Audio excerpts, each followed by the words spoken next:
비트코인마저 흑흑이라. 이런 공포는 처음이라. 여러분, 비트코인 가격을 한번 보시겠습니까?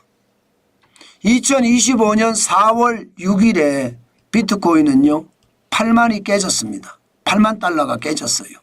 79,307달러까지 빠졌습니다.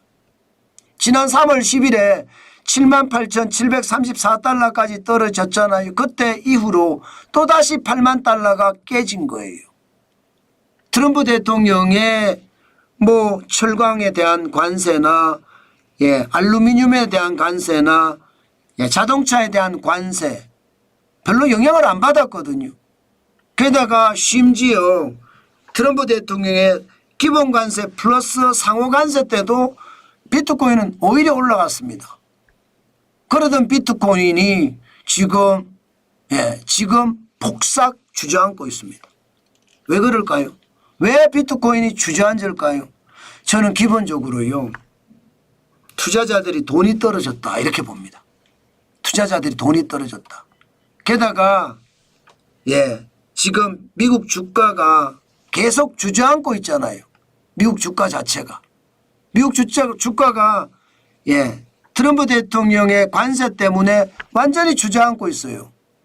S&P 500이 17.4%나 주저앉았으니까요. 주가가 주저앉으니까 투자자들이 돈이 없는 거예요.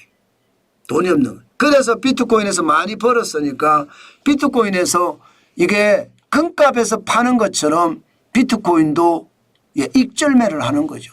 번 거를 계속 이제 현금화 시켜서 그 현금을 가지고 투자 대비하고 있다 이렇게 생각을 해도 틀리는 말은 아닌 것 같습니다. 아니 기본적으로 위기가 온다 그러면 금값이 올라가야 되는데 금값이 떨어지는 것도 그렇고요. 또 비트코인은 디지털 금이라고 하잖아요. 상호관세에 영향을 안 받는다고 이야기하잖아요.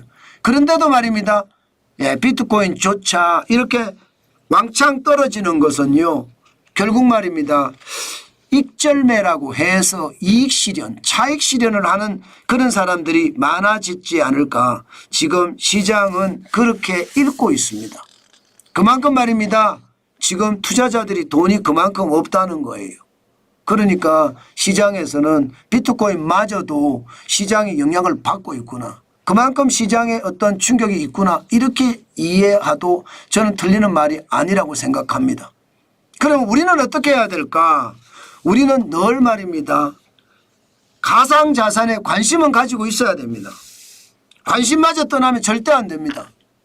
그리고 가상자산 중에 우리는 다른 거는 몰라도 비트코인 하나는 꼭 우리가 염두에 두고 봐야 됩니다. 일반적으로 비트코인이 1차 반감기, 2차 반감기, 3차 반감기를 거쳤잖아요. 그러면서 반감기 후에 1년 동안 내지는 1년 길게는요. 2차 반감기 때는 1년 7개월이고요. 3차 반감기 때는 1년 6개월이었고요. 1차 반감기는 1년이었습니다. 1년까지 아니면 1년 6개월, 1년 7개월까지 쭉 올라가다가 그 이후에 쭉 빠집니다. 다 폭락합니다. 그게 2017년에 있었고요. 2021년에도 있었습니다. 그리고 2013년에도 있었고요. 그런데 지금은 어떻게 될까요? 반감기가 4차 반감기는 2024년 4월 20일에 지났습니다. 그러면 지금까지 4월까지 왔으니까 이제 1년 돼 가는 거죠. 1년 돼 갑니다. 그러면 1년이 지나서 1년 5개월, 6개월, 7개월 되면 비트코인은 어떻게 될까요? 물론 시장을 예단하기는 어렵습니다. 이거다 이렇게 딱 집어서 말하기는 어렵지만 1차, 2차, 3차 반감기 기준으로 보면 적어도 비트코인은 이게 반감기 날 그때 이후로 1년 만에 주가가 비트코인 가격이 폭락하고 2차 반감기는 1년 7개월, 3차 반감기 1년 6개월이니까 4차 반감기도 한번 보자 이거죠. 그러면 떨어지면 여러분들은 어떻게 하시겠습니까? 사야지요. 저는 사야 된다고 생각합니다. 그래서 급하게 서둘 필요는 없지만요. 시장을 지독하게 봐야 되는 것 다시 한번 말씀을 드립니다. 자산이라는 건 자산 포트폴리오를 갖추라고 하잖아요. 내 돈이 적을 때는 자산 포트폴리오 갖출 그를 여력도 안 되겠지만 내 돈이 점점 늘어나면 당연히 자산 포트폴리오는 갖춰야 됩니다. 부동산이든 주식이든 채권이든 외환이든 그죠? 아니면 금이든 아니면 비트코인이든 이렇게 내 자산의 어떤 포트폴리오를 잘 갖추는 차원에서 비트코인도 봤으면 좋겠다. 그 말씀 제가 여러분들에게 강조해서 드리겠습니다.